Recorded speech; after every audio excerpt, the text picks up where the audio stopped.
Magandang araw mga kaibigan. Okay, pag-usapan natin ngayon ang panibagong birada o paalala, warning. Mas maganda, warning ni former President Duterte sa mga congressman.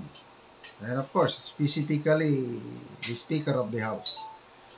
Ito, sa Philippine Star headline, Duterte tells Congress, be wary of AFP-PNP.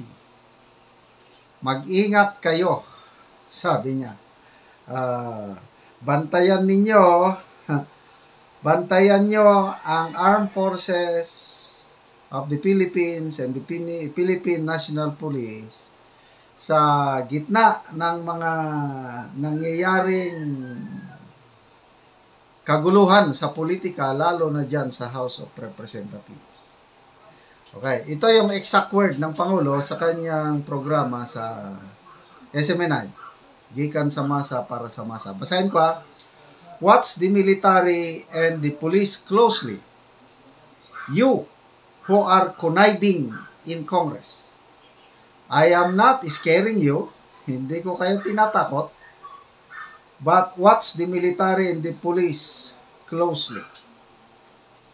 So, bakit naman masabi ng dating Pangulo na bantayan o mag-ingat ang mga congressman? Tignan nila ang galaw ng military at police. Okay. Sabi ng Pangulo, there is uneasiness o ang publiko hindi na kalmante o nababahala sa connivance. Ito ang ginamit nyo. Emerging alliance between the Speaker of the House and Makabayan Bloc, specifically Alliance of Concerned Teachers Representative Franz Castro.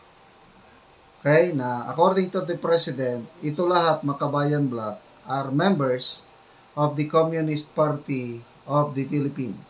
Okay? Duterte insinuated that Romualdez has been gathering support for his presidential bid on 2028. Okay? And dahil sa ambisyon na yan,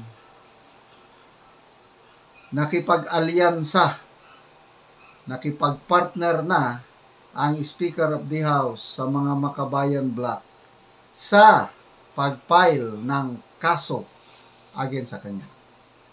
Diba, may grave threat case na isinampa ni Congressman Castro. Paniniwala ni Tatay Digong, may kagagawan doon, may participation ang Speaker of the House. Okay. And then, tungkol sa destabilization, pinabulaanan po ng dating Pangulo, wala siyang kinalaman. Sabi niya, hindi ako bobo. Sabi niya, destabilization? Why will I urge the military?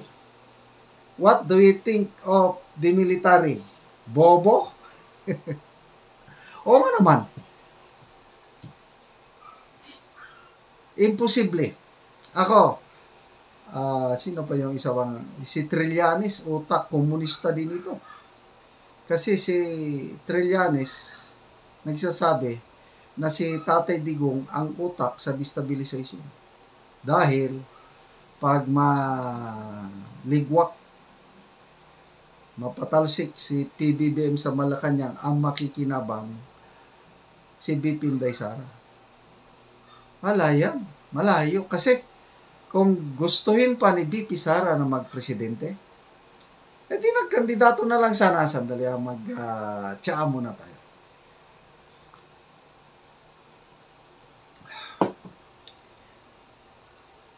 Malayo yun.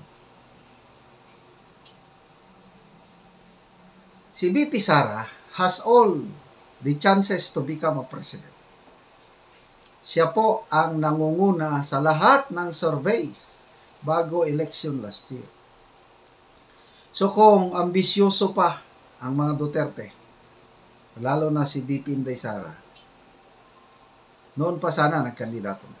At sigurado ko mananalo. Ako, nakahanda na po akong bumoto kay VP Sara kung nagkandidato siya. Yung aking pagiging Marcos loyalist, sorry na lang.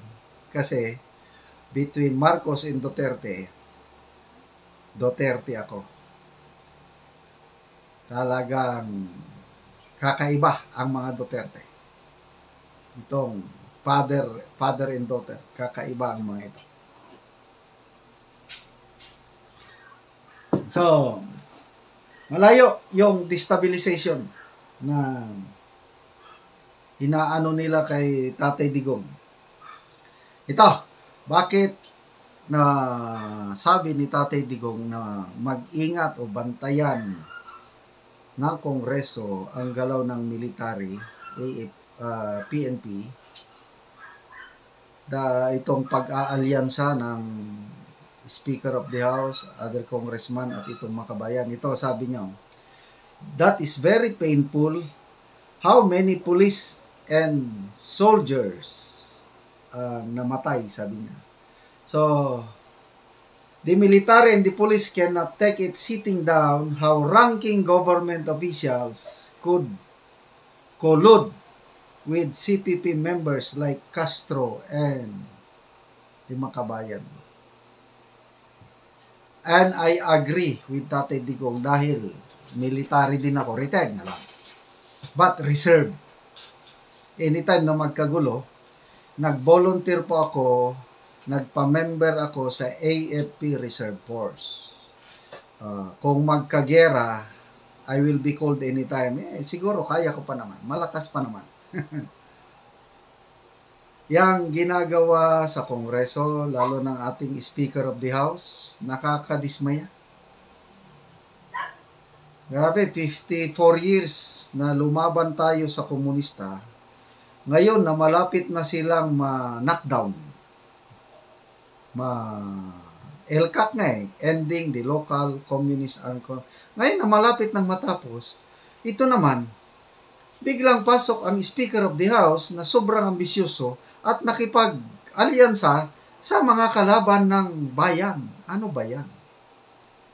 So, personally hindi ako maligaya sa ginagawa ng Speaker of the House. Masakit. Maalala ko ang aking mga kasama, mga tauhan na nagbuwis ng buhay sa pakikipaglaban sa komunista. Tapos pagdating ngayon dyan, grabe ang pundo na natatanggap daw nila. Allegedly lang ilan yan? 40 million pesos ang binigay ng proyekto sa Makabayan Block in exchange sa ginagawa o gagawin pa ng mga Makabayan Block against sa mga Duterte. Masakit. Tama po si Tatay Digong. But, hindi ko alam kung anong gagawin nitong mga active na sundalo at pulis. Ako, gagawin ko ito. Yayaw-yaw. Nag-iingay ako dahil hindi maganda ang ginagawa nyo sa Kongreso. Yun lang ang aking magagawa. Hanggang bunganga lang. And I believe kahit si Tatay Digong, ganyan lang din. Hanggang bunganga lang. Yung mga kapwa ko retired general, just exercising our right, our freedom of expression. Mag-ingay. Hoping aming pag-ingay, medyo mag-isip-isip sila. Dahil kala nila forever na sila dyan sa power. Never. Dahil 2025, election na naman. So, yun. Masakit talaga yung ginagawa sa Kongreso. Okay. Sabi pa ni Tatay Digong, hindi siya worried itong pag-aalyansa ni Speaker at yung Makabayan Block dahil hindi yan magtatagal, sabi niya. The military and the police are just taking note where the country is going. I believe so. Tahimik ang active Hindi sila pwedeng magsalita, kaya lang nagmamasid, nakikiramdam. Kagaya nung panahon ni Erap, diba, may mga kapalpakan. Nag-o-observe ang AP, PNP. Nabigla na lang ako, ano bang ranggo ko noon? Lieutenant Colonel ako noon.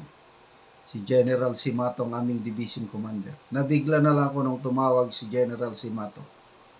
Sabi niya, well, let's follow the chain of command. The Chief of Staff has spoken. The Armed Forces has withdrawn its support to its Commander-in-Chief. Suportahan natin ang legal successor na si Vice President Gloria Macapagal Arroyo. Ayun. So, hindi po bulag ang military. Nagmamasid. Although, very professional ang military natin ngayon. But I believe, hindi sila gagawa ng mga hakbang na labag sa konstitusyon at labag sa kanilang konsensya. History repeat itself kaya? I don't know.